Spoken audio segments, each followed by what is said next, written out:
Assalamu alaikum wa rahmatullahi wa barakatuh. My dear Muslim brothers, sisters, guests, and welcome to this Ramadan event by Muslim Psychiatrists UK. I'm delighted to have you all with us. I begin with the speech of Allah subhanahu wa ta'ala. Bismillah ar-Rahman ar-Rahim. Ya ayyuhalladhina amanu kutiba alaykum as-siyam كما كتب على الذين من قبلكم لعلكم تتقون. O believers, fasting is prescribed for you as it was for those before you, so perhaps you will become mindful of Allah.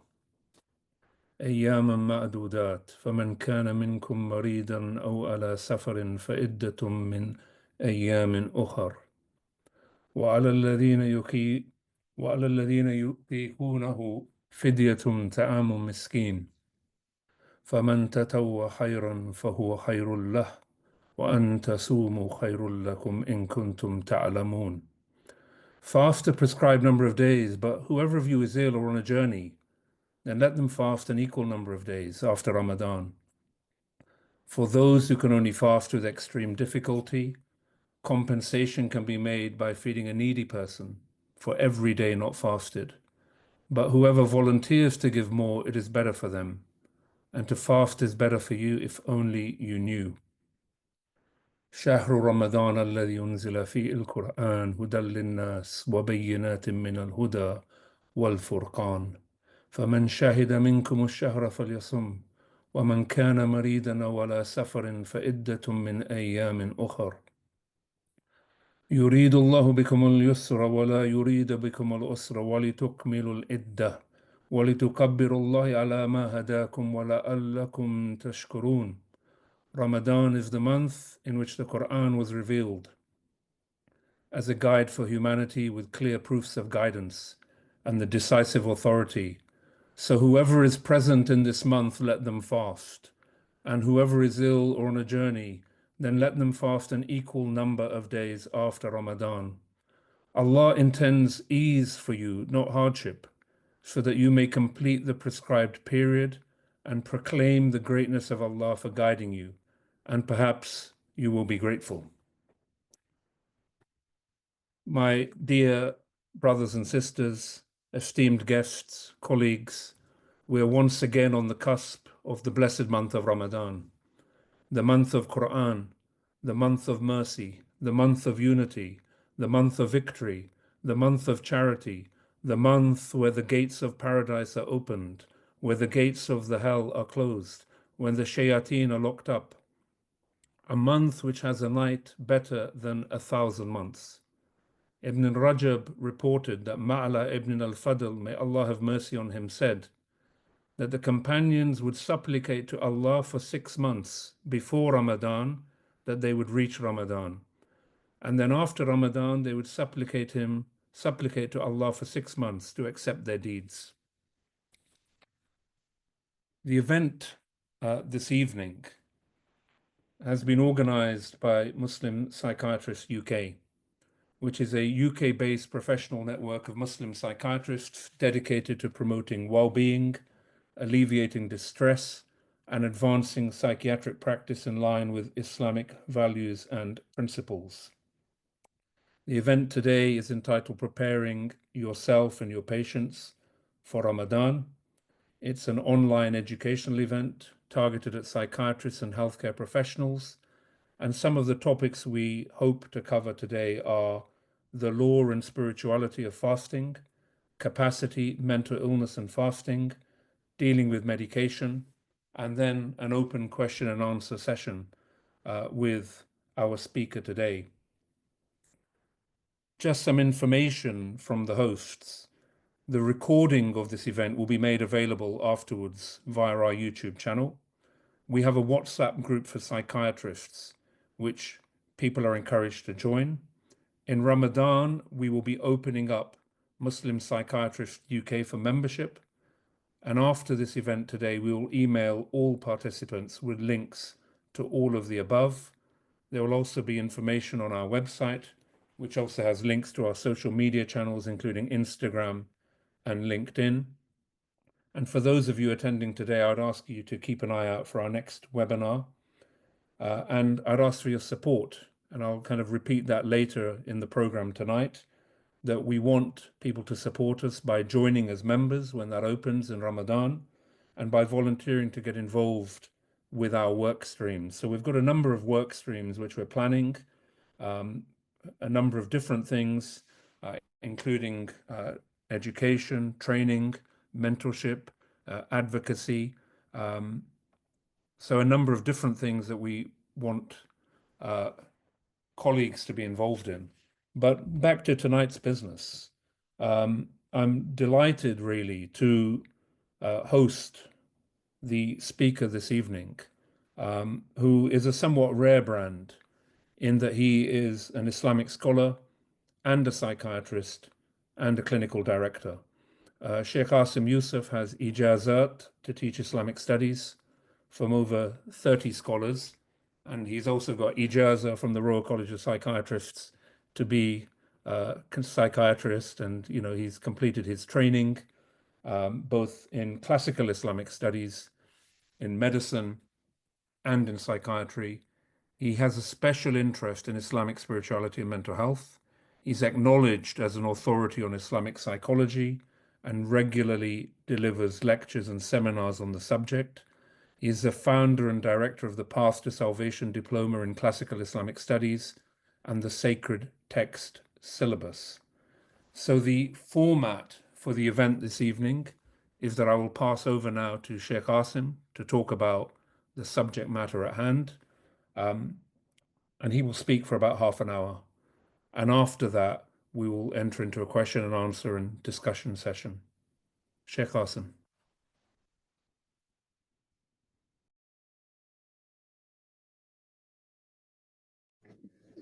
Assalamu alaikum wa rahmatullahi wa barakatuh. To all of you who have joined us today, and thank you to Dr. Imran for that very, very beautiful and appropriate introduction to the topic tonight. And for all of us, this is an opportunity to prepare for the upcoming month of Ramadan. And I pray that we all take this opportunity. We often find in the month of Ramadan that we really get into it in the last 10 days, of Ramadan. The first 10 days are a bit difficult with schedules and so forth, and then the next 10 days we're kind of building up, and by the time we're ready to really benefit from the month of Ramadan, it's all gone. And the trick, therefore, is start preparing beforehand. Dr. Imran already alluded to this with the hadith about the Sahaba who would be preparing for 6 months for the month of Ramadan, and that was because they realized how they realized the reality of what it means to say that your deeds are multiplied, that the gates of heaven are open and the gates of hell are closed. That this is a time of tremendous barakah, a time where really the effect of one's worship is supercharged. Now, one of the questions that arises from this, we all are aware of this. This is the meaning of the multiplication of reward, or at least one of the meanings of multiplication of reward. We're all aware of this. The question that arises, however, necessarily, therefore, is what about if we can't participate in the month of Ramadan? What about if, the question, a woman will say, well, 1/3 to 1/2 of the month, I don't benefit because I'm on my period, and so I can't fast and I can't pray. What about me? And we will have questions from our patients as well. Often our patients will want to participate in the month of Ramadan, and we will be giving them reasons not to. And so the question then arises for them is, do I get left behind? Do I get left behind such that I myself am not able to benefit from this tremendous barakah of the month of Ramadan?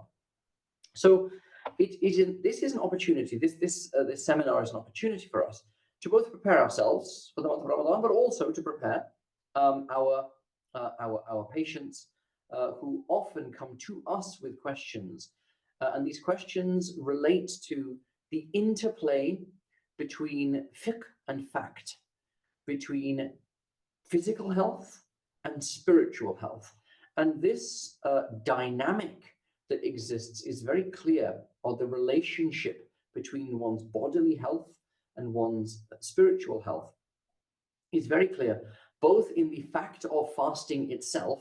So we all are aware now, and everybody seems to be aware. It's very fashionable these days. Let me just try to bring this down a little bit. It's very fashionable these days to for people to engage in intermittent fasting and to do 16-hour fasts and so forth for all sorts of different health reasons. So we're all aware of the physical benefit of fasting. We have been aware, of course, of the spiritual benefit of fasting for a long time. So this concept that the fast in and of itself is something that is both beneficial in terms of our physical health, but also beneficial in terms of our spiritual health, is something that we understand very, very well. The verse that Dr. Imran quoted, however, adds another aspect to this. And this aspect, given the centrality of the month of Ramadan, given the fact that it is the only months that are mentioned in the Quran are the Ashhurul Hurum, the what are called sometimes incorrectly called the sacred months. It doesn't mean sacred, it means months in which fighting is impermissible. So the months around the Hajj, a month before, so Dhul Qa'dah, Dhul Hijjah, Muharram, which is Dhul Hijjah, the month of the pilgrimage, a month before, which is Dhul Qa'dah, a month after, which is Muharram, and then Rajab, and the month of Rajab. These are the 4 Ashhur al-Hurum. As Allah says, the months in the eyes of Allah are 12. Of them, 4 are Hurum. And Hurum means that there is a religious prohibition against the internecine warfare that would occur in pre-Islamic Arabia. This is meant to be something from the Sharia of Ibrahim alayhi salam, and it was to allow the pilgrim, to allow those who wished to engage in pilgrimage to be able to travel safely to Mecca, perform the rites of the Hajj, and then travel back safely to their homes again. The 3 months that are together for the Hajj and the Rajab, which is by itself, which was for Umrah, which was a non-Hajj pilgrimage. The only other month that is specifically mentioned in the Quran is Ramadan itself. And it's mentioned in a very explicit way. شهر رمضان الذي أنزل فيه القرآن هدى للناس وبينات من الهدى والفرقان. The month of Ramadan is primarily associated in the Quran to not fasting, but Quran. To Quran. شهر رمضان الذي أنزل فيه القرآن. Right? The month of Ramadan in which the Quran was revealed. Then Allah says, فَمَنْ شَهِدَ مِنْكُمْ الشَّهْرَ فَلْيَصُمْ. So whoever among you is present during this month, let them fast. So fasting effectively is secondarily associated with the month of Ramadan in the Quran. We, of course, primarily associate the Quran with fasting, and then with the prayer and the Taraweeh and the recitation of Quran in the month of Ramadan. Allah actually puts it the other way around.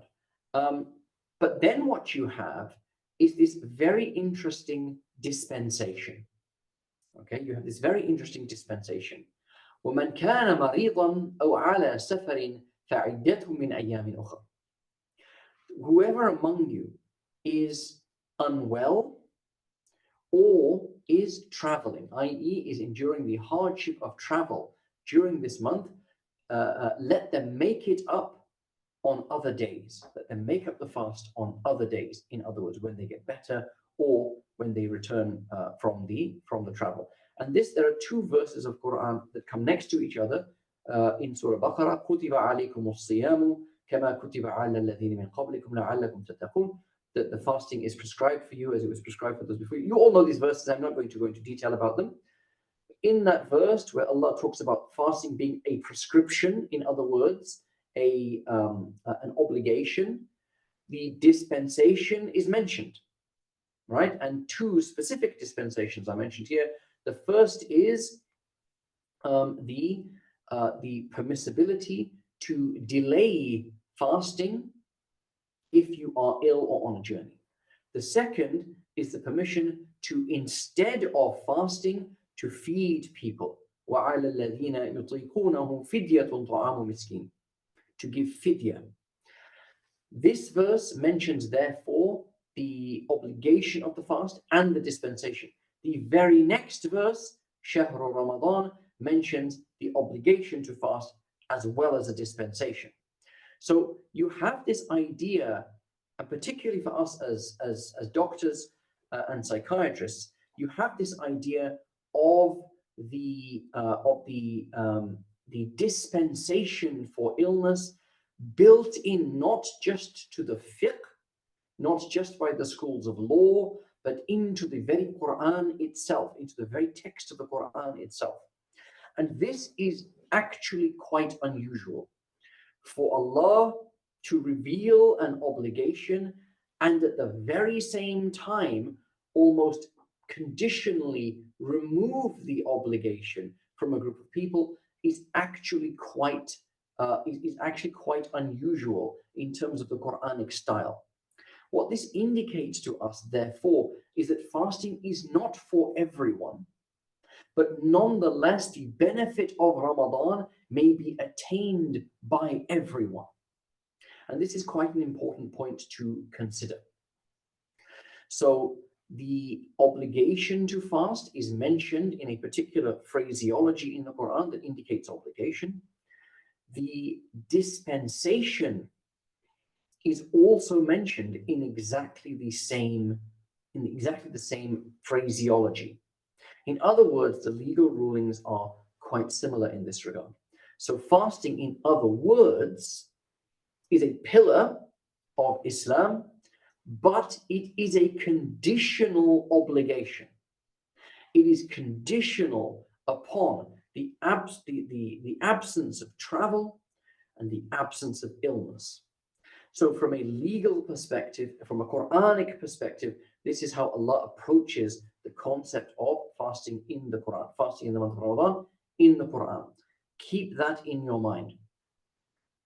The second important aspect to bear in mind in terms of the law of fasting, LAW, the law of fasting, is that fasting very simply is to abstain from food, drink, and sexual intercourse from dawn to dusk. It is the daytime fast through the days of the month of Ramadan.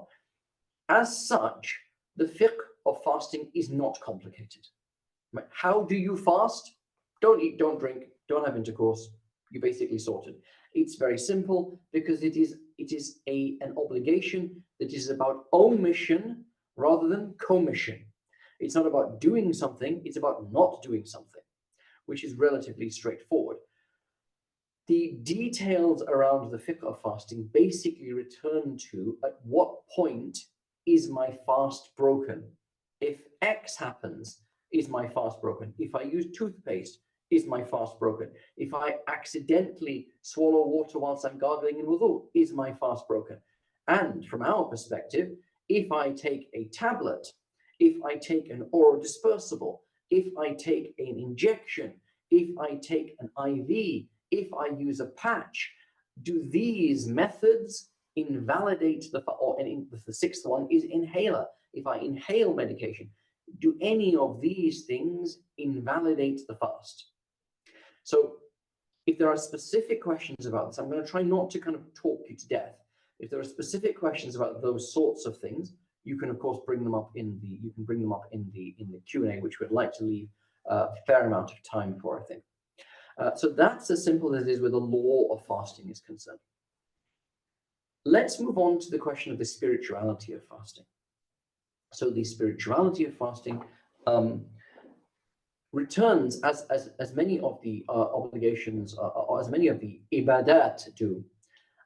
They return to, they can be derived from the linguistics of the language used. So I won't go into detail about this, but the word salat, so the salah has some, basically you will determine all you need to know. You can derive all you need to know about the nature of the ritual prayer from the word salat. Similarly, when it comes to zakat, similarly, when it comes to hajj, similarly, when it comes to fasting, and for completeness sake, actually similarly when it comes to the shahada. So each of these 5 pillars of Islam, which are not the entirety of Islam, but they are the pillars of ritual worship. So how do the 5 pillars work? We've got 5 pillars of Islam. Does that mean that marriage isn't important? Does it mean that trade is not important? Does it mean avoiding the haram is not important? So, no, the 5 pillars relate to the ritual acts of worship of Islam. Okay, these 5. Each of these 5, the wording used is either a Quranic neologism, i.e., it is a word that Allah brings to describe the action that was in a way that it was not used by the Arabs of the time, or it is a word that is given a very specific, a general word given a very specific connotation. Put that simply, salat does not mean prayer. Right? Salat only came to mean prayer after the revelation of the Quran. Zakat does not mean charity. Sadaqah is charity. Ihsan is charity. Zakat is a word that Allah brings and to describe the obligatory charity of Islam. And that word has a very specific connotation that actually indicates something of the spiritual reality of the act of worship itself. So I'm going to just bear that in mind, and let me explain a little bit about the word Sawm. So the word Sawm actually in pre-Islamic Arabia was used to describe the bridle of a horse.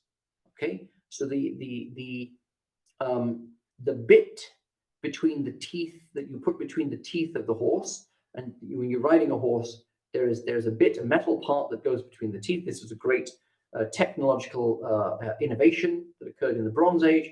How do you ride a horse? You put a metal thing here like this, you attach a rope to either side, and you can basically pull the horse's mouth that way or that way. And the horse will then turn that way, or it will turn this way. Or you can lift its head up and it will stop. Right? It's a great bit of technological kit from the Bronze Age. That thing, that bridle, is known as Sawm. Sawm is the bridle that is used to control a horse. All right? More generally, the word Sawm means imsak. And imsak means to restrain yourself from something. Whatever it is that you're restraining yourself from, it is to restrain yourself from something. Maryam alayha salam, for example, says when she is told to Allah when she gives birth to Isa alayhi salam, the miraculous birth of Isa alayhi salam, Maryam alayhi salam is told that if people ask you anything about this child, you say to them, inni sumtu, that, or inni nadartu sawman, that I am fasting. I am fasting, meaning I am doing sawm, meaning what? I have a vow of silence.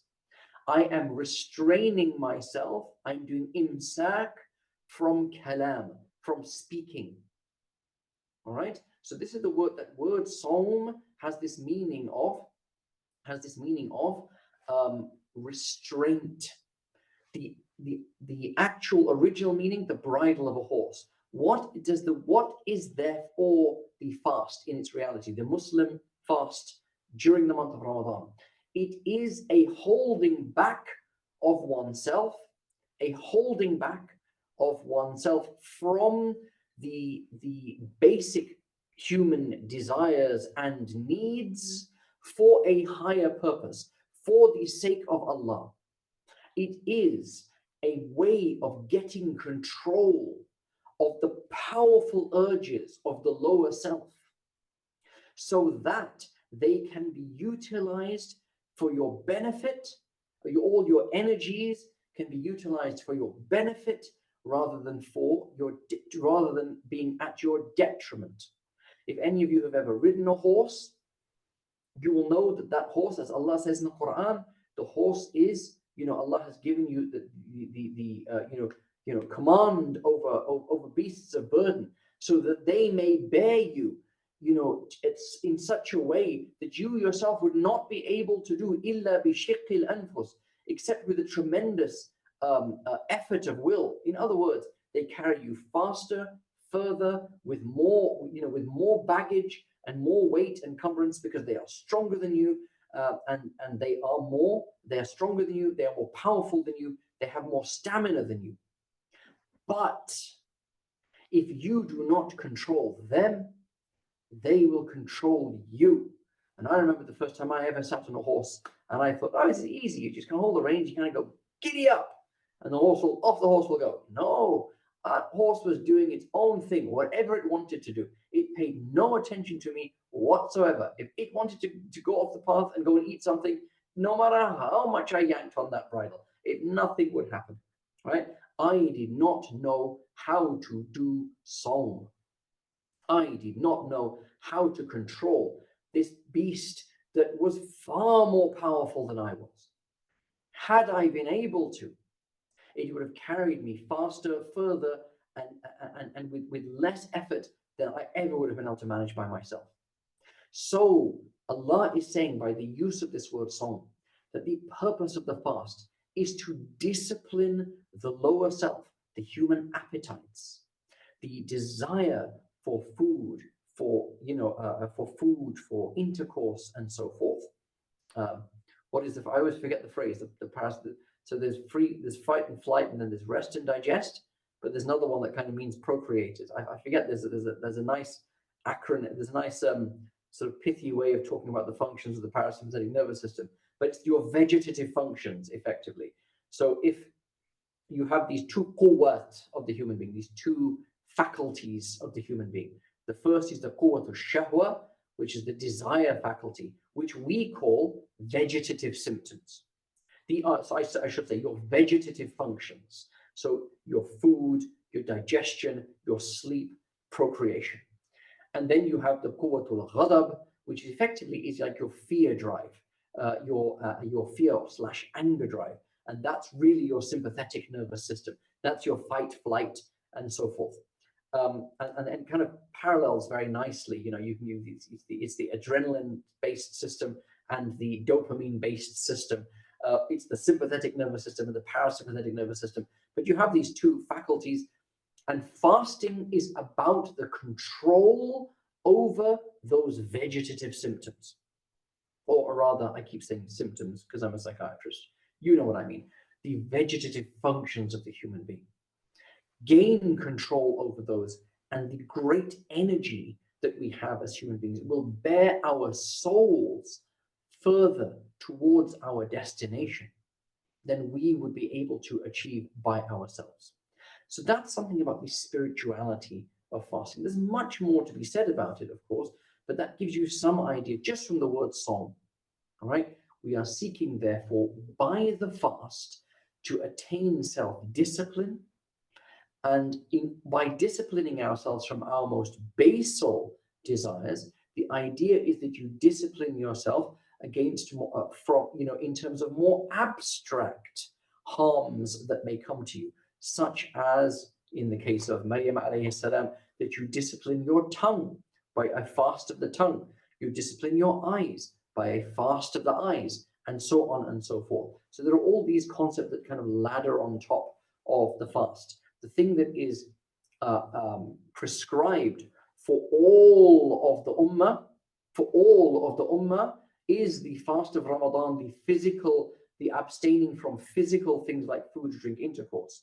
The purpose of it, again, is explained in the Quran. لَعَلَّكُمْ تَتَّقُونَ.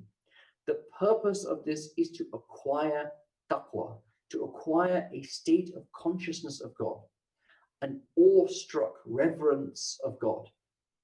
One of my teachers said, he was a primary school teacher, and he said, one day I went into the I went into my classroom, not 6-year-old kids there, and it was Ramadan and extremely hot. And I brought this really cold glass of water. And the classrooms in those places, they had curtains because sometimes the sun got very bright. So he said, I put the glass of ice cold water on my desk. I closed all the curtains in the room. Then I said to the kids, it's really hot. It's really hot. I'm really thirsty. Aren't you thirsty? Well, the kid said, yes, Mr. Kazi, we're very thirsty. He said, you know what? No one's here.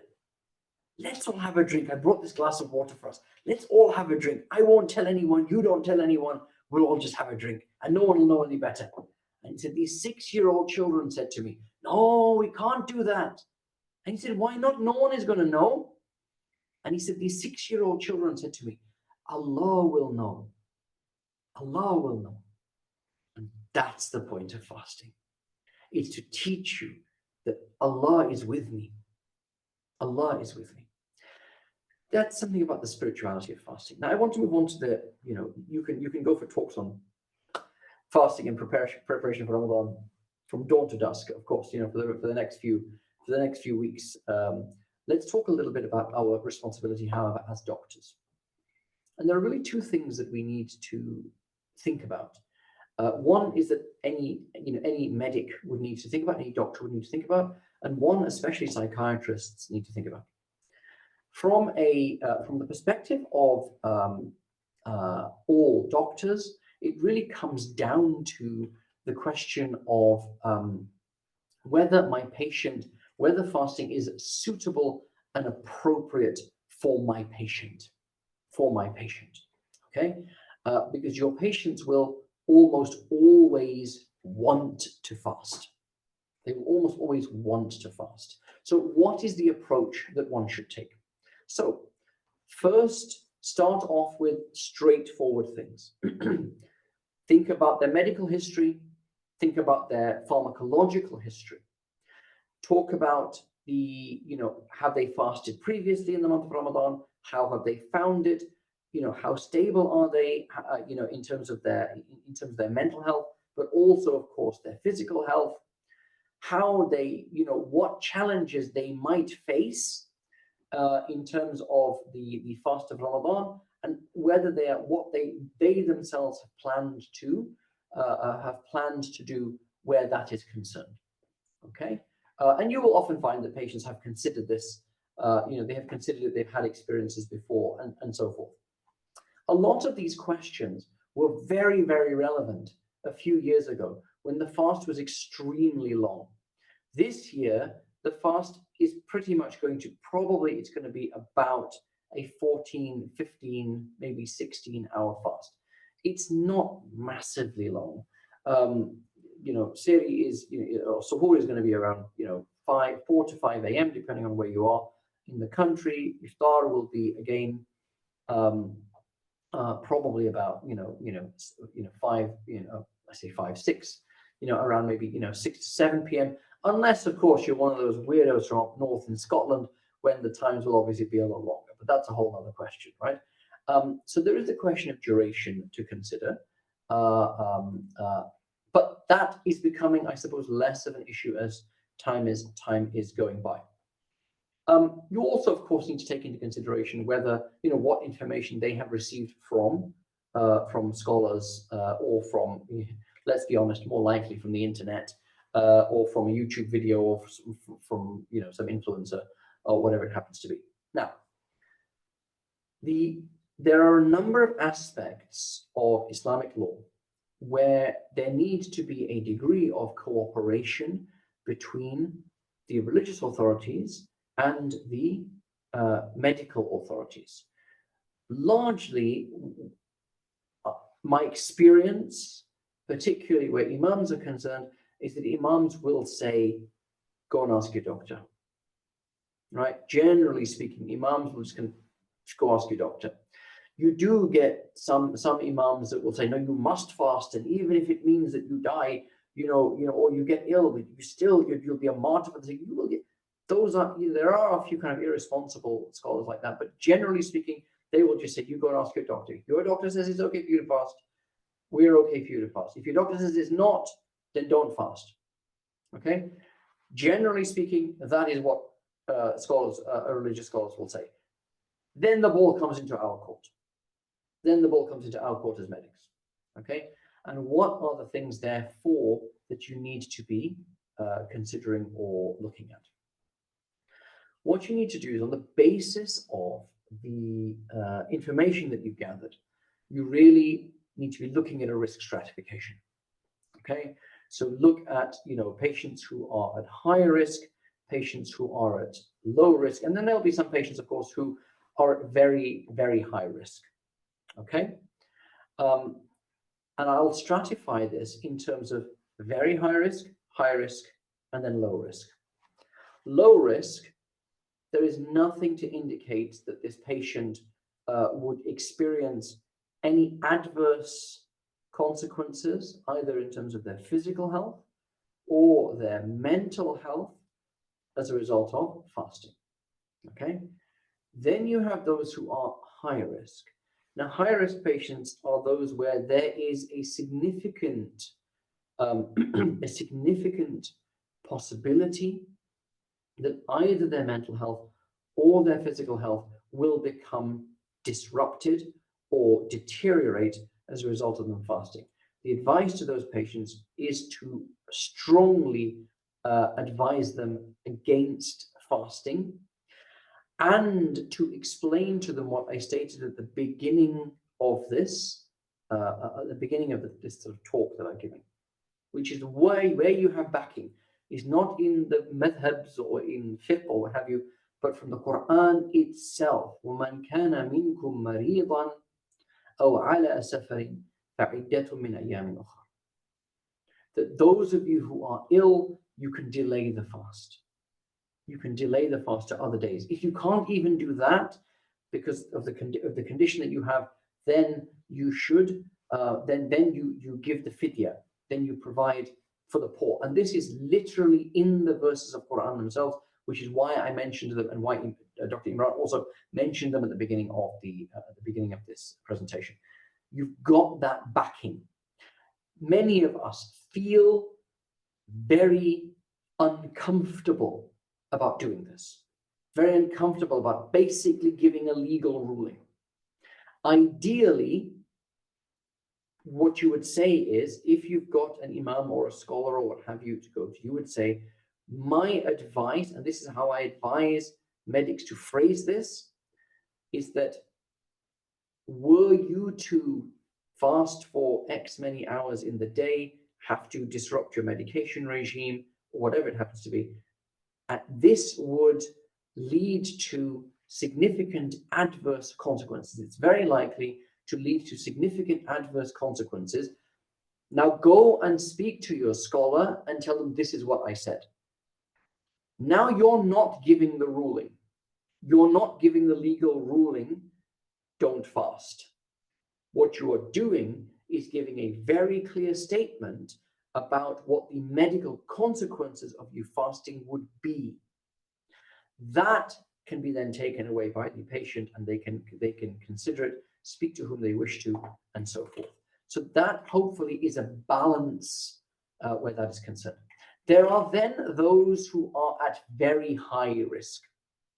The obvious example here is going to be a patient with anorexia, right? A patient with anorexia, obviously, pretty much straight off the bat, should not be fasting. Okay, really should not be fasting. There are going to be certain conditions like that. And for patients like that, I would say, and I feel comfortable doing this, I would say it is haram for you to fast. Haram. If you fast, you are going to be disobeying Allah. Not just it's not obligatory for you to fast, but it is haram for you to fast. All right? Why? Well, what is the legal ruling? And before I get lynched about this, right? What is the legal ruling of a woman on her period fasting? Right? It's not obligatory for a woman to fast, because that could mean it's permissible for her to fast. It is impermissible for her to fast. Straight off the bat, it's impermissible. Similarly, a person who is at serious risk of serious harm, it is not permissible at all for them to fast. This verse of Quran that fasting is prescribed for you is trumped by another verse of Quran in Surah Baqarah, which is وَلَا تُلْقُوا بِأَيْدِيكُمْ إِلَى التَّهْلُكَةِ. Do not bring about your destruction by your own hands. In other words, do not consciously do that which is harmful to you. So there is a straight out prohibition in certain cases against fasting. Now, there are, of course, I'm sure there'll be lots of questions. And as I've said, I do want to give time to ensure that those questions are answered. But you're effectively stratifying your patients into those who must not fast. In other words, it would be a religious transgression for them to fast. Those who should not fast, i.e., they can avail themselves of the dispensation so that they are not obligated to fast. And then those who should still fast. In other words, there is no significant risk of harm that would come to them because of their condition. And you will find that your patients fall into one of these three categories. This is something that, firstly, should be reviewed. Secondly, we're probably having this presentation a bit too late. This is something that often in patients, you would say to them, try it out and see. So what I often will advise people, not just psychiatric patients, but outside, is if you really want to fast and you're in that low risk category, before Ramadan, just try fasting and see how you find it. So, there are people, come to me, I have really bad migraines. If I don't eat for 6 hours, I get a migraine. But I really, really want to fast in the month of Ramadan. Okay? Try fasting now and see what happens. Just try a day, try 2 days, and see how it goes. Oh no, it was really bad. I had a really bad headache. I couldn't cope the whole day. Right, okay. So now you know beforehand that it's not going to work for you. So then now you can avail yourself of the dispensation. It's a bit late for that, obviously, but that's what I would suggest in those regards. Also, please make sure when and the majority of people working in the NHS, if you do have those sorts of discussions, make sure you document in the notes that this is the question that the patient has raised. Or that you have raised it because you know that this patient is a practicing Muslim and will want to fast. You've raised this. This is the discussion that took place, and this is the advice that you gave. So to make sure that you are kind of covered from a medical legal standpoint. Okay. Right. So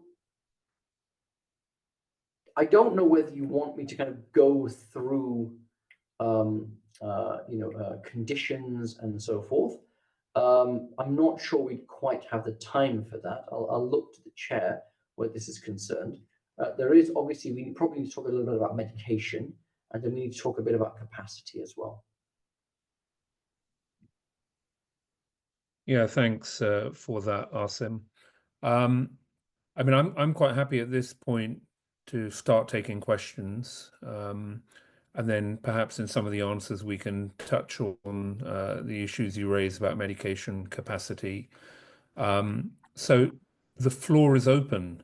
I can see there's one question already in the chat, but I'm really happy to take direct questions.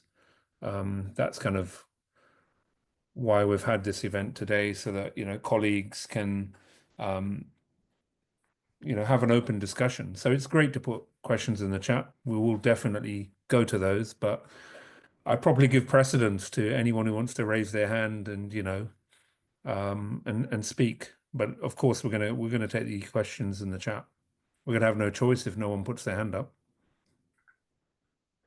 I'm going to start with a kind of the chairs kind of question. Chairs love to do this kind of thing, but so this kind of concession or dispensation, or probably in Arabic, ruqsa,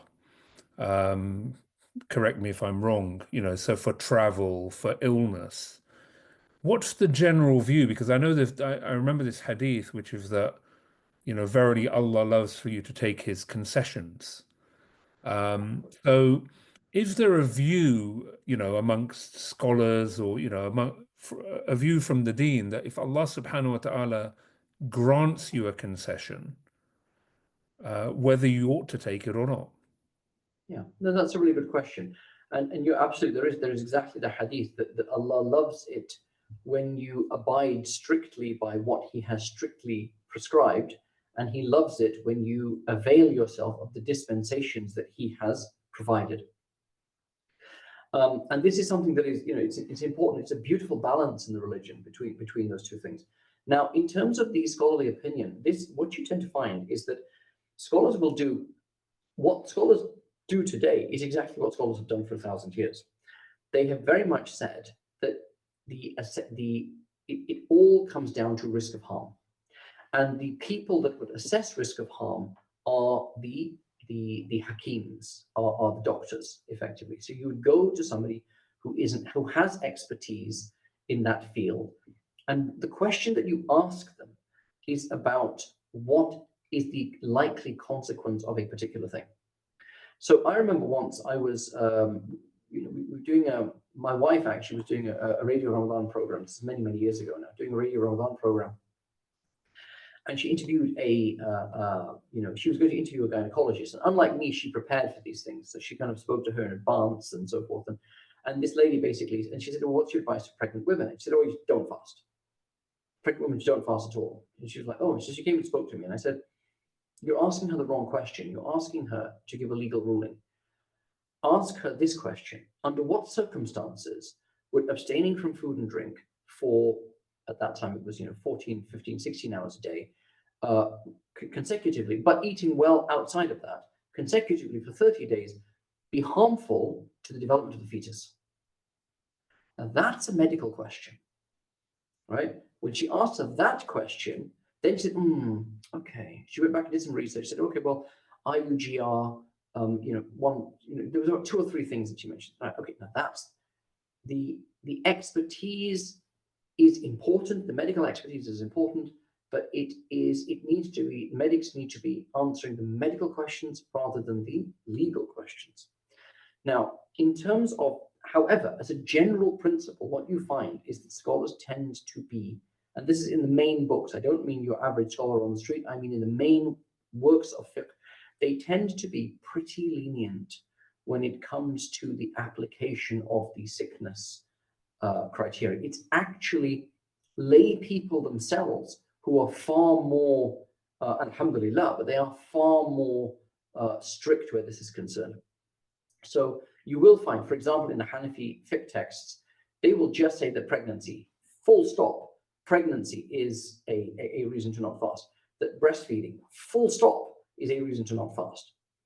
And actually, it's later scholars who have medical experience will come back and say, well, actually, that's a bit too lenient.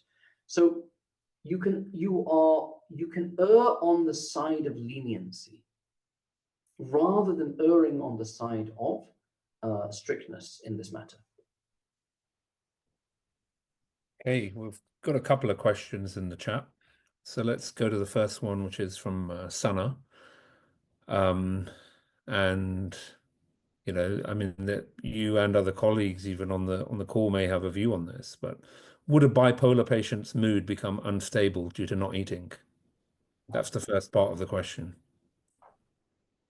Yeah, and as you yourself have quite rightly said, I am no more qualified to answer this question than anyone else on this call. All I would do is put a framework in place. So you phrased the question absolutely correctly. What are the physical health and mental health consequences of the physiological act of abstaining from food and drink for this amount of time? Lithium is one of those great examples. So if in our climate, so not the 45-degree heat of Mecca and Medina, or of Pakistan or wherever for that matter, but in our climate, what is the extent of dehydration that you would expect by abstaining from water over a period of about 14 to 15 hours, provided you were well hydrated thereafter, right? Outside of that time, you were well hydrated. My experience in this, I would say, and this is experience now as a psychiatrist rather than as a scholar, is that generally speaking, people can maintain their hydration pretty well. So we have pretty good mechanisms in place for maintaining blood concentration and hydration. But I'm happy to, for anyone else who knows this, a bit more to come in. I guess the question is slightly different, Asim. The question is, take kind of medication, lithium, whatever, mood stabilizer out of the equation.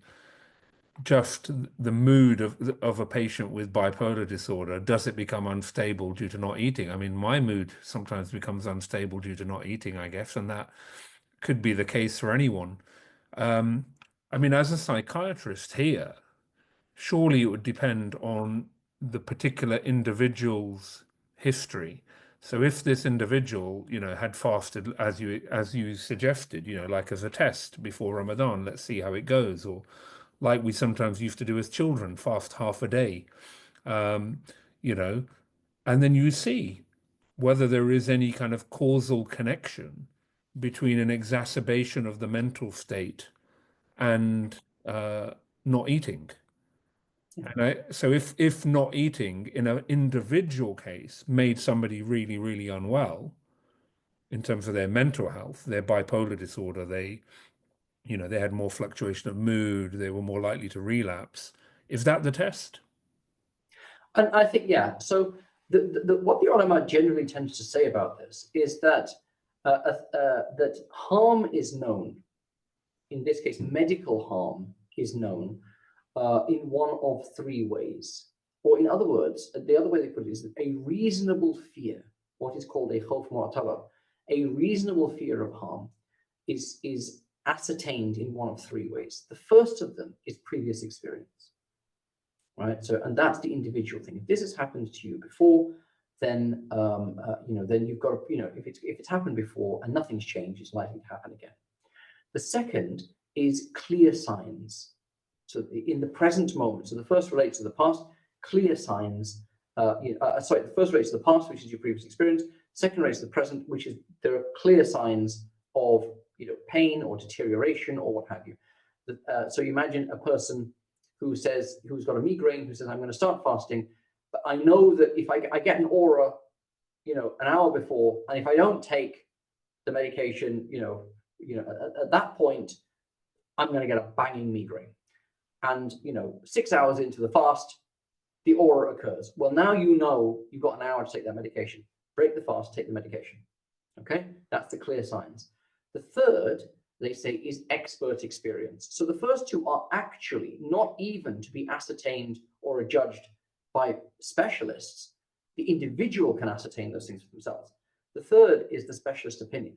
And how we would kind of pass the idea of specialist opinion is how I suppose I kind of addressed the question the first time around, is that what is the physiology underlying this? So for a general cohort of patients, what physiological changes would you expect to see, whether in terms of psychodynamics, in terms of psychokinetics?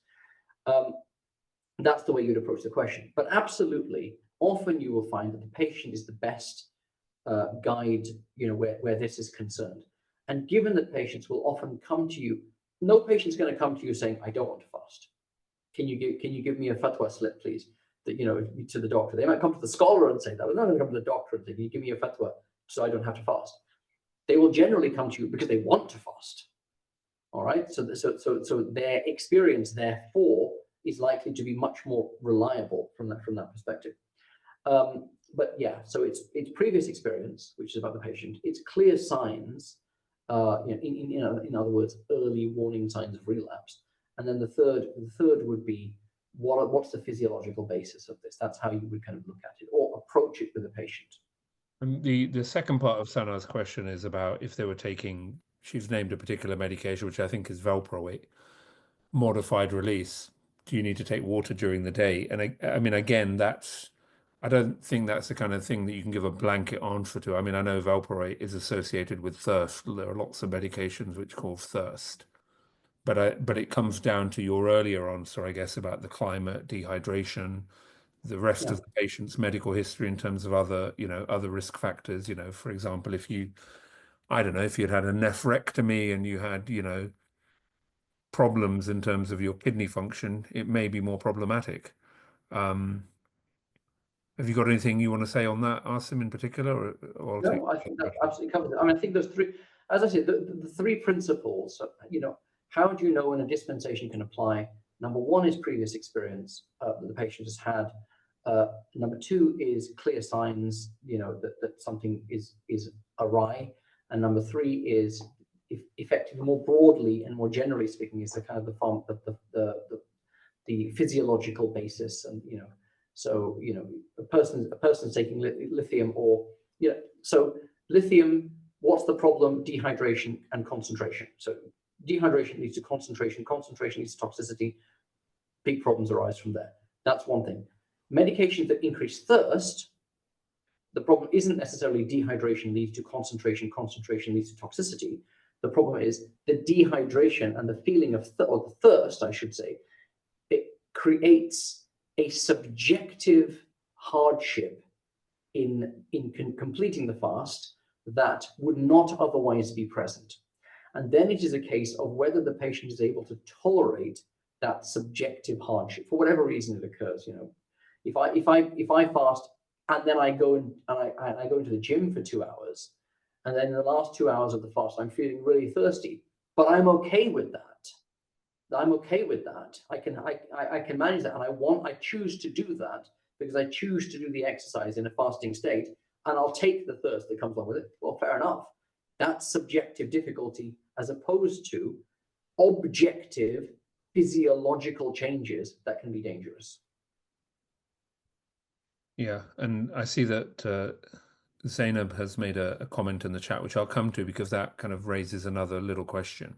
But a very general question, really, from Ikra. It's not necessarily specific to psychiatry or mental health, but she just asks, as a 20-year-old who's wanting to make the most of Ramadan, what would you recommend that I do? And for me to enjoy the time, but also learn and grow from it to become a better Muslim, inshallah. So anything brief, Asim, you'd say in relation to that? I know you could probably have a whole series of halakat on this, but Absolutely. I think the simplest suggestion, the one that comes to mind at the moment, is just this. There are certain obligations, obviously, which we should try to adhere to the best of our ability. Outside of that, the Ramadan gives you a time that you do not otherwise have. We all can sort of create some time for ourselves in the month of Ramadan that we're not able to find elsewhere. Dedicate that time to something that helps you to draw nearer to your Lord, right? And that is very individual. Some people, they make a point of, for some people, for example, it is taking food to their relatives, or sharing food with people, and that's how they, that's an increase in generosity, and they just feel, that draws them nearer to Allah, and they benefit from the month in that way. Not everybody has to do this the same way, right? It doesn't mean you have to make 3 khatams of Quran and then only you benefited from Ramadan. Find the Prophet has given us many, many pathways to goodness. So you find the one that suits you. You can build out the others as well, but find the one that suits you and focus on that.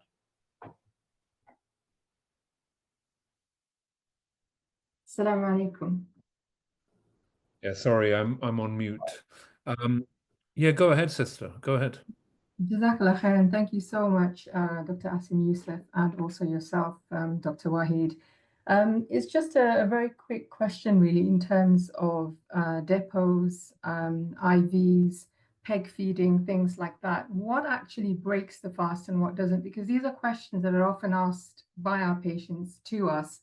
And we really sort of struggle in terms of saying, well, this is something that is allowed, this is not allowed. Where do you draw the line? Is it, for example, anything that is administered enterically, that's therefore then deemed haram? If it's, is it, if something is given intravenously, then, is it still the same case? What about IM, for example, the depots that we give to our patients? So I was just hoping if you could just briefly enlighten us on that. That would be very, very useful to us. Thank you. Jazakallah khairan. No, and now I'm gonna put make sure I've got my Molana's hat on now, because that's like the proper fiqh. That's a proper fiqh question now. And the first thing to say, obviously, is that there are differences of opinion. Sorry, but that's just the nature of the schools of law. There are differences of opinion. I will give you the approach that I have found most helpful. And the reason that this question is quite an open one, and there are a lot of differences of opinion, is that our approaches to medication and the medication administration in the modern era are just would be unbelievable to anyone coming from a pre-modern perspective. So in the classical fiqh works, you often find this question of eating medication, because medication in that era was basically food. You know, the idea of a tablet that you would swallow is not how medication was delivered. So they will often talk about dawa and ta'am, so medication and food, and they basically apply the rulings for food across to medication, because medication was food. Now, as you say, we've got all these weird and wonderful, you know, transcranial and all, you know, can you do ECT? You know what I mean? Transcranial, all sorts of administration, all ways of administering medication. Put simply, the most useful rubric for what breaks the fast is that it enters the enteric system through a normal means, and the normal means basically means mouth, nose, right? Very simply. Some will include anus as well, so if you're thinking about things like suppositories as well. And that's it. It has to enter the digestive system, and it has to enter the digestive system via a normal mode of delivery.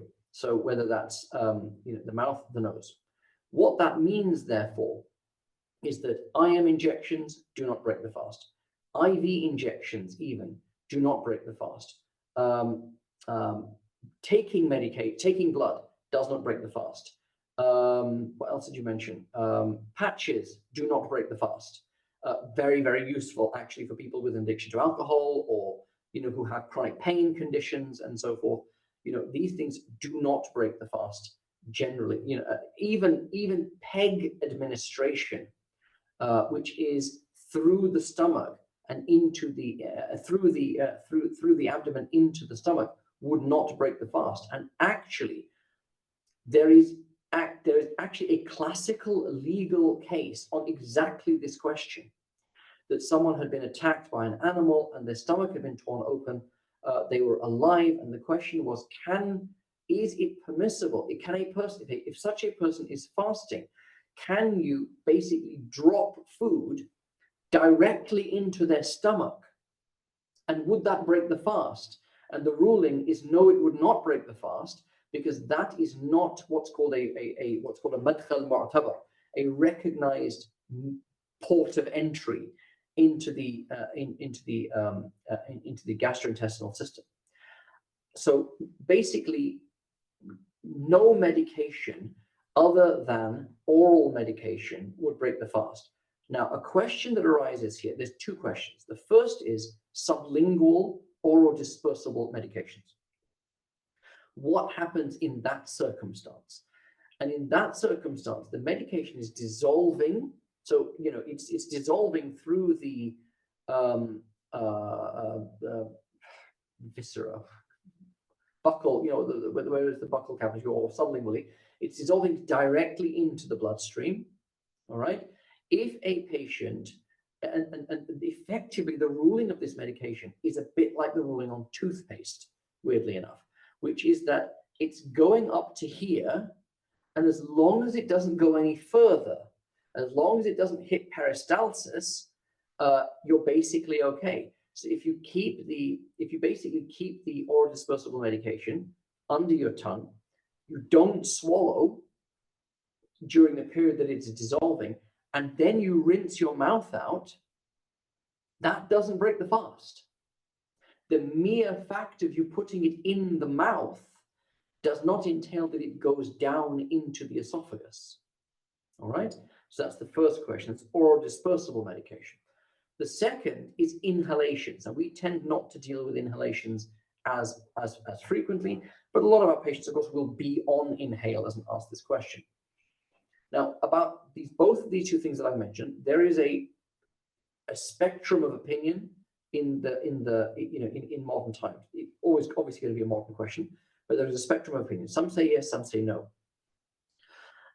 My personal legal preference, having explored this in a lot of depth, is that if inhaled medication is inhaled using a spacer, then there is sufficient space effectively for the particulate matter not to reach the amount that, if swallowed, would entail a breaking of the fast. Put that simply, if you inhale medication with a spacer, then you can consider that it is only going into your lungs and not down your throat. But there is a difference of opinion where this is concerned. The last thing, and so now for such patients, therefore, oral dispersibles and inhaled medications, my suggestion to those patients is fast the month of Ramadan, take your medications as appropriate, particularly if they want to fast. Fast the month of Ramadan, take your medications with these few precautions, but then give the fidya. At the end of the month, give the fidya anyway, right? The fidya is about £5 a day. It comes to about £150 through the month of Ramadan. Just give the fidya if you can afford to do that. The last thing that probably you haven't asked, but it probably should be mentioned because a lot of women get confused about this, is that insertion of something into the vagina does not break the fast, like a tampon. Okay, that does not break the fast, although a lot of the classical works state that it does break the fast. The reason is that their opinion was based on a misconception that the reproductive system of the woman was connected to the gastrointestinal system because of the prevalence of things like AV fistulas and so forth. So they assumed that there must have been a connection there. There isn't a connection. We know there's not a connection. There is no problem with this. And so whether it is in terms of gynecological examinations in the month of Ramadan, whether it is in terms of the utilization of tampons and so forth, although obviously, why are tampons helpful? Because you have your period. If you are fasting and you feel that your period is about to come and you don't want to lose the day of the fast, there's a couple of hours to go before you get, before the fast ends, you're worried that your period is going to come, it is permissible to put in a tampon, which would effectively delay the blood emerging, the blood emerging. And it is the emergence of the blood that constitutes the beginning of the period. So if you put in put the tampon and then you remove the tampon after iftar, the fast is still valid. So we're all doctors, so hopefully that's okay to talk about stuff like that. So, sorry, can I just quickly ask, just following on from that, just to be clear. So in terms of parenteral nutrition then, so, giving nutrition intravenously, is that then considered to be halal? So and it doesn't break the fast, is that correct? Nutrition intravenously, as opposed to medication intravenously. So, cricket player, test cricket player, and they have kind of the IV glucose, According to the stronger position, that would not break the fast because it is not entering into the digestive system itself. There are scholars who would argue, no, it does break the fast because you're not providing medication, you're providing nutrition, right? This thing has a nutritional value. They are basing that on the notion that the classical position that all medication is nutrition. Okay, all medication is nutrition. This position, as I say, I would recommend, it's a cleaner position, effectively. But there is a difference of opinion about it, absolutely. Shukran. Thank you so much. So just to reiterate again, because I spoke a lot, to break the fast, something has to enter through a recognized point of entry, mouth, nose, to the gastrointestinal system. All right, and there are a couple more conditions I won't go into, but the one that is important is, and it cannot, and if you ingest something forgetfully, your fast is not broken. If you ingest something accidentally, your fast is broken, but there's no sin attached to the breaking of the fast. Okay?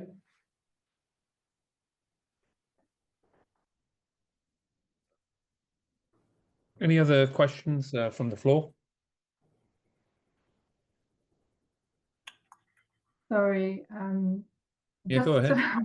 In terms of just the last point that you made, Dr. Yusuf, in terms of the if a person was to accidentally break their fast, it's deemed to be broken, but there's no sin attached to it. Do they continue fasting then, or is that fast then broken and then they can eat and drink as normally and then pay the fidya for that later? How does that work? Yeah. So if a fast is broken accidentally, you are no longer fasting. Right? If you're no longer fasting, you can eat. All right, you can do anything that you can do when you are, when you're not fasting. You will sometimes hear that no, you should not eat and drink for the rest of the day. Or if a woman gets her period, then and her fast is broken, then she should not eat and drink for the rest of the day.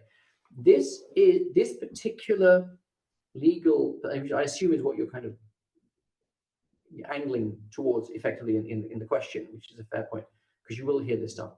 This is more to do with what is called the hurma of the month of Ramadan, right? So this is about, there is a certain sanctity that is associated with the month of Ramadan. When you are in an overwhelmingly Muslim society, pretty much everyone is fasting, and you should not be eating in public in front of people, who are fasting. And therefore, even if you are not fasting for whatever reason, you should avoid fasting. Number one, to avoid offending them. Number two, to avoid them having, why is she eating? It's Ramadan. Why is she eating? Or maybe she's got her period, or maybe she's, or maybe he's just sinful, and so forth. So to preserve your own dignity, but also for the sake of other people.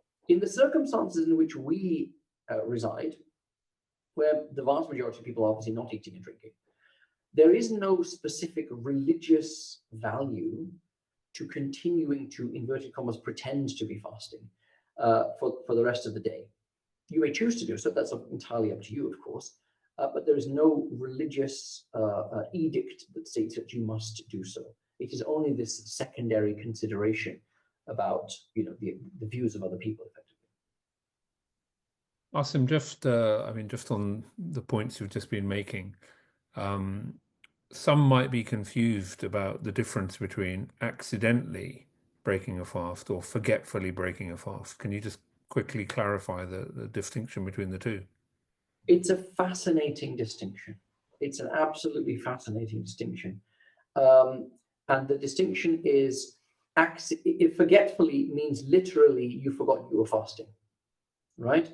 And this is explicitly mentioned by the Prophet ﷺ, that a person who forgets that they are fasting, the forgetfulness was sent down by the same one who sent down the obligation of the fast. Okay? So if one forgets that one is fasting, you can consume a 3-course meal, right? Provided, of course, you've genuinely forgotten that you were fasting. I mean, that's between you and Allah, all right? But if you genuinely forgot, first couple of days, you'll find these people will be busy munching away on an apple, and you kind of give them a, and you, what the adab is that you do not say anything to them until they have finished eating, and only when they have finished eating do you remind them, dude, Ramadan, So forgetfully means you have forgotten you were fasting. Accidentally means food or drink or whatever has gone down your throat inadvertently. So accidentally. So the most obvious example is you're making wudu, you're gargling your mouth, and some of the water goes down your throat. Ingestion of a substance accidentally breaks the fast. Ingestion of a substance forgetfully does not. So I hope that clarifies it. Yeah, I don't know, Asim, if you've seen that kind of video which always goes around this time of year of a guy asking this Arab sheikh that, I slipped, and what was it? I slipped and a and shawarma. accidentally swallowed a shawarma. Yes, I've seen that video, and a shawarma with extra tahini and 3 liters of water. exactly. And I don't know, it doesn't show the response of the sheikh, but you know, he asked the sheikh, what should I do? And honestly, I sit and think to myself, what you need to do is renew your shahada. Actually, in Yeah, that you see lots of these videos for views. The one that came up yesterday was somebody asking a sheikh about long life milk, and ajal min Allah. Ajal is in the hands of Allah, so is it allowed to drink long life milk? But anyway, the sheikh has a good sense of humor and just, you know, laughs off the question. Um, so somebody's asked about insulin injections, but you know, I mean, you can just, yep, there you go, thumbs up. Obviously, the only issue with insulin injections is that the patient needs to, you know, be aware that if their sugar levels dip, and insulin is one of those things that you have to be extremely careful about. Diabetic patients, generally speaking, because they are taking hypoglycemics. So if you're merely having an insulin injection, but not eating when you're used to eating, that can be a big problem. And that's the type of thing where you would say, please, in good time, go to your GP and figure out if you can make it work, either in terms of using an extra long-acting insulin, or it's going to be problematic for you to make it work, in which case, don't fast, because you have to control your sugar, and you can be extremely at risk, at extreme risk of really doing yourself some serious damage. If you're just merrily chugging away at the insulin and then not eating afterwards. Yeah, and then, I mean, a couple of other points, perhaps. So picking up on an earlier point that Zainab had mentioned, so she said with bipolar, it may be as pertinent to offer advice on managing sleep, so it's not too disrupted, more than the effects of food intake per se. We have kind of focused in the discussion today kind of on the, you know, on the obligation of fasting and upon whom the obligation is lifted. But of course, this is also a month where people compete in non-obligatory acts. And I guess when it comes to managing sleep, any advice about that? And not only, I would say, for patients, also even for ourselves. Many of us, you know, work long hours in the health service, and it's just that kind of juggling and that, you know, what do you do? Because there are lots of people who enter the month with very, very lofty goals and then kind of feel disappointed. And you see this generally, you know, you see this zeal and you see the numbers in Taraweeh, you know, for a few days staying up and then, you know, perhaps going down and then again going up again. So any advice about that, both for patients and even, you know, even for clinicians? Yeah, it's the inverse bell curve, isn't it? Of Taraweeh attendance. It starts off high, dips in the middle, and then comes back up again by the 27th night. The first piece of advice is measure yourself. Remember that your Lord has already massively multiplied the effect of your actions. If you did exactly what you did outside Ramadan, just in Ramadan, it would have massively more impact. All right. And as much as I get the zeal and the enthusiasm and so forth, you need to remember, number one, all of your good deeds are multiplied, and your work is a good deed. Right. So, you know, whether you are providing for your family, you know, financially, whether you are assisting patients, whether you are at home, you know, looking after you're looking after the household, looking after the children and so forth, all of this is ibadah. And the reward of all of this ibadah is increased. It is not just that only the reward of ritual ibadah is increased. Right. And this goes back to the point that we made to the person who asked about being, you know, 20 years old and how to benefit from the month of Ramadan. Consider, you know, expand your notion of what ibadah is. Start with that. Okay. Second, start as you mean to go on. In terms of, you know, this is general religious advice. So you know, these acts of worship that you perform, do it at a level that you can manage, and ideally you can manage after Ramadan as well. You know, at least part of what you do, that you can manage it after Ramadan.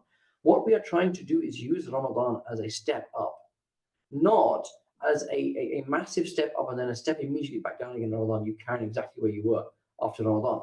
The idea is you step up in the month of Ramadan and then you continue at that level until the next Ramadan, and you step up again. That's the idea. Now, in terms of our patients and also ourselves as well, sleep is absolutely critical.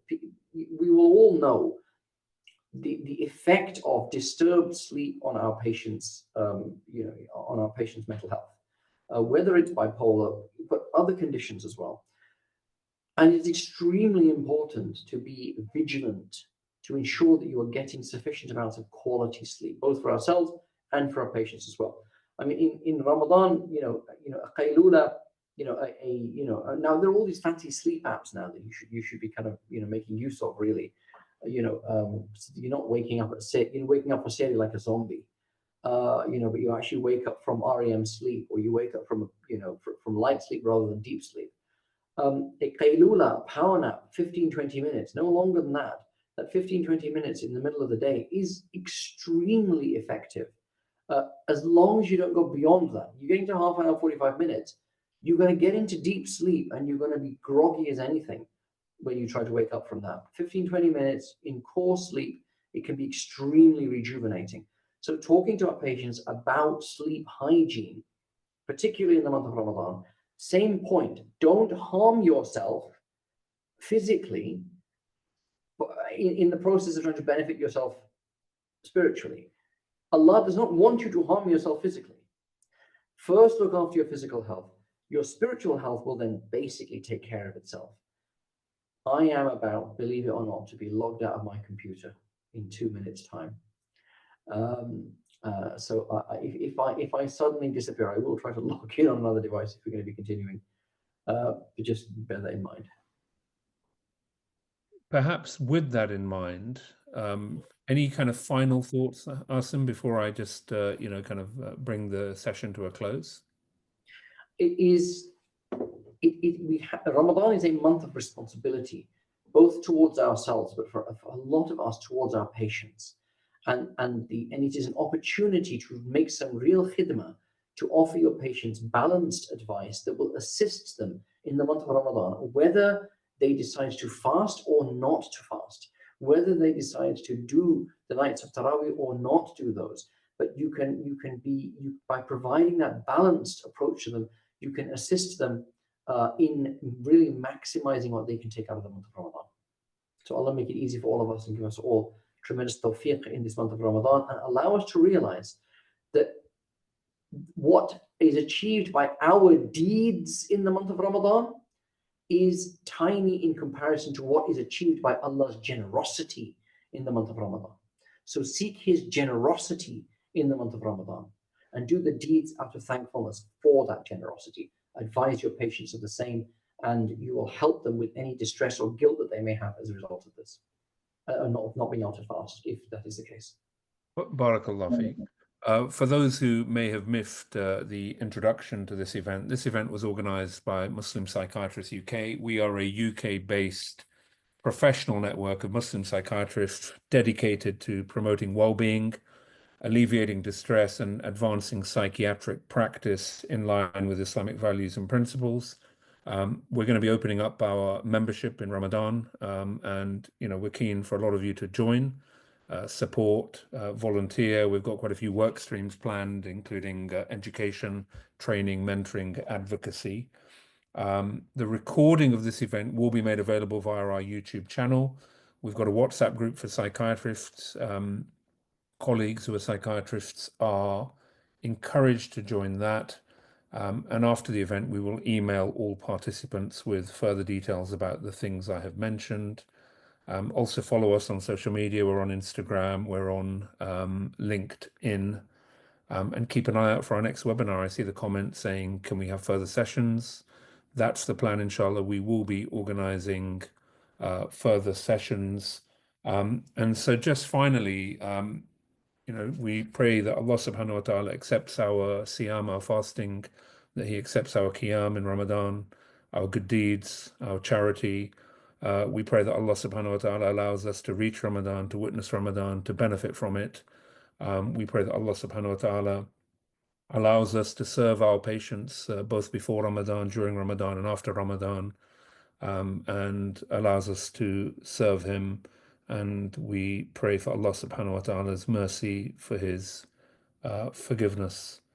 I will finish inshallah with Surah Al-Asr. Wal Asr, innal insana lafi khusr, illa alladhina amanu wa amilu salihati wa tawasaw bil haqq wa tawasaw bis sabr. By the passage of time, surely humanity is in grave loss, except those who have faith, do good, and urge each other to the truth, and urge each other to perseverance. Assalamu alaikum wa rahmatullah, my dear Muslim brothers and sisters, and very grateful for your attendance this evening.